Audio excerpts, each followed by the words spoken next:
मशरिक़ वस्ती में फिर जंग के भड़कते शोले बुलंद, अमेरिका ईरान आमने सामने। मशरिक़ वस्ती में जंग के शोले फिर से बुलंद हो गए हैं। अमेरिका और ईरान एक बार फिर आमने सामने। सऊदी और अमेरिकी फोर्सेस के इराक में ईरान नवाज ग्रुपों के ठिकानों पर हमले। अमेरिका और सऊदी अरब का इराक में ईरानी हामी ग्रुपों के ठिकानों पर वार। सऊदी अरब और सेंटकॉम ने इराक में ईरान नवाज ग्रुपों के ठिकानों पर हमले दाग दिए। अमरीकी सेंट्रल कमांड और सऊदी वजारत दिफा ने हमलों की तस्दीक कर दी। सेंटकॉम की इराक में ईरानी हामी ग्रुपों के ठिकानों पर हमलों की तस्दीक।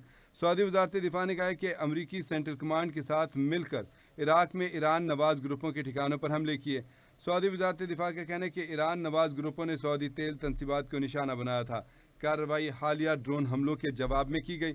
सऊदी वजारत दिफा ने कहा है कि सऊदी अरब के मशरक़ी इलाके में तेल तनसीबात पर ड्रोन हमला नाकाम बना दिया गया। इराक से दागे गए मुतादिद ड्रोन को हदफ पर पहुंचने से पहले ही तबाह कर दिया गया था।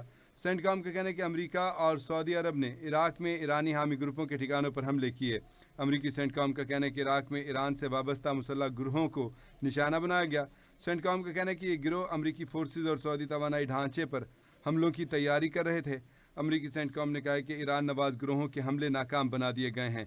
सेंटकॉम का कहना है कि गुज़श्ता 72 घंटे में इराक से 30 से ज़ायद ड्रोन हमले किए गए।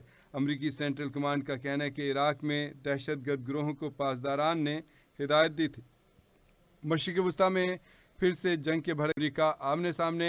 आपको बताएं कि गुज़श्ता दिनों अमेरिकी सदर डोनाल्ड ट्रंप ने एक रोज़ के लिए हमलों को रोकने का ऐलान किया था, तहम उसके बाद एक बार फिर सूरत हाल कशीदगी की तरफ बढ़ी है और एक दूसरे के ऊपर हमले शुरू कर दिए गए हैं। सऊदी अरब और अमेरिकी फोर्सेस के इराक में ईरान नवाज ग्रुपों के ठिकानों पर हमले। अमेरिका और सऊदी अरब ने इराक में ईरानी हामी ग्रुपों के ठिकानों पर वार किया है। सऊदी अरब और सेंटकॉम ने इराक में ईरान नवाज ग्रुपों के ठिकानों पर हमले किए। सेंट्रल कमांड ने और सऊदी वजारत दिफा ने इन हमलों की बाकायदा तस्दीक भी कर दी है।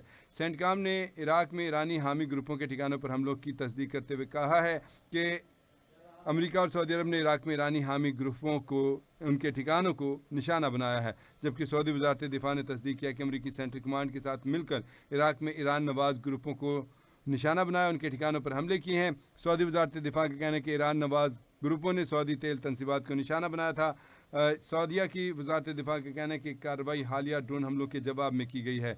सऊदी अरब की वजारत दिफा ने कहा कि सऊदी अरब के मशरक़ी इलाके में तेल तनसीबात पर ड्रोन हमला नाकाम बना दिया गया।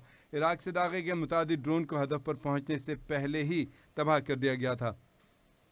अमरीकी सेंटकॉम ने कहा है कि अमेरिका और सऊदी अरब ने इराक में ईरानी हामी ग्रुपों के ठिकानों पर हमले किए हैं। इराक में ईरान से वाबस्ता मुसल्लह गिरोहों को निशाना बनाया गया। सेंटकॉम के कहने की गिरोह अमरीकी फोर्सेज और सऊदी तवानाई ढांचे पर हमलों की तैयारी कर रहे थे। सेंटकॉम ने कहा है कि ईरान नवाज गिरोहों के हमले नाकाम बना दिए गए हैं। अमरीकी सेंटकॉम का कहने कि गुज़श्ता 72 घंटे में इराक से 30 से ज़ायद ड्रोन हमले किए गए। अमरीकी सेंट्रल कमांड ने कहा है कि इराक में दहशतगर्द गिरोहों को पासदारान ने हिदायत दी।